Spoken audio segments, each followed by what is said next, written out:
Okay, dating and relationships and the relation to fear. Now, a lot of people have overwhelming fear. Yeah, when it comes to dating and relationships, is someone going to hurt them? Is someone going to do the wrong thing?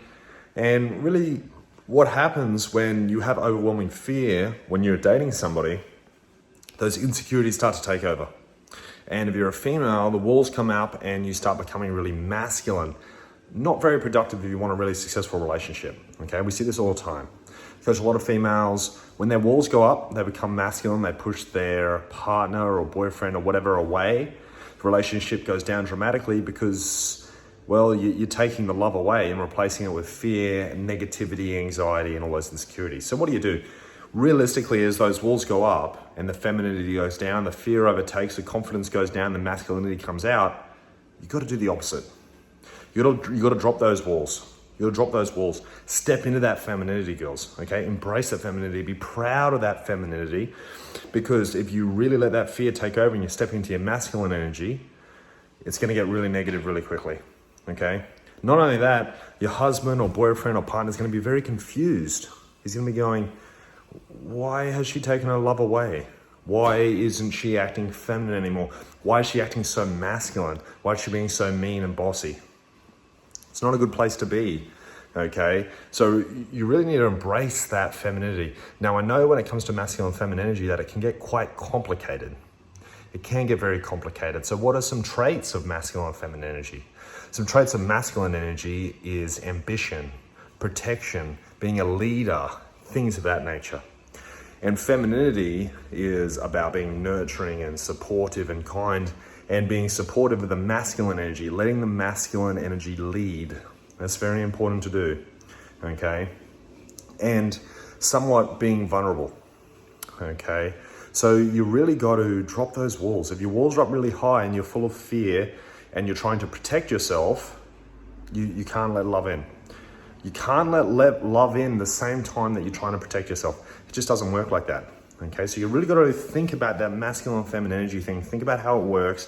Think about how you can drop those walls, because realistically, if you're a man or a woman, if you have fear, if you have heaps of fear in your head and heaps of fear in your heart, you will achieve nothing. You'll achieve nothing at all, and you'll be unsuccessful forever. Fear plays a huge role in a lot of people's lives, but it doesn't have to. Okay, one of the best things I did was I deleted fear completely from my life. Deleted it. I have no fear. Okay, and if you're starting to fear something and those insecurities are starting to creep back, you have to talk about it. You got to talk about it.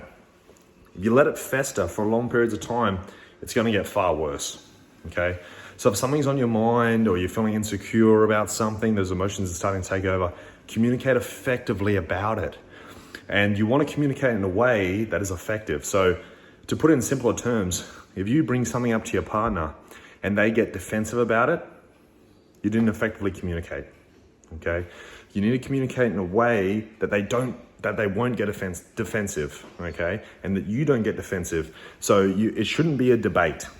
You shouldn't be debating your partner. You shouldn't be arguing with your partner. It should be an effective conversation where you talk about how you feel, you talk about what's going on, you talk about some solutions, okay, and how you feel. Now, guys, if you're a masculine energy, you can do it in a masculine way, okay? So you don't need to cry about it. You don't need to whinge about it, guys. You just need to have a conversation, communicate effectively about it. Tell her how you feel and tell her about some solutions. Say it in a good way. Don't cry about it. You don't need to shed heaps of tears to say how you feel. You can still step into that masculinity and don't be a little girl about it, okay? But the important thing is you got to get that solution. Don't let it fester. Don't let the fear creep in. A lot of people come to me and they have these issues and I say, okay, have you talked to your partner about it? They go, no. Talking to me shouldn't be your first point of call. The first thing you should do is talk to your partner. That's what they're for. Therefore, talk to your partner, communicate, have the conversation. If you're not having the conversation and you're just talking to me, you're relying on me to solve your issues. The best point of action is communication.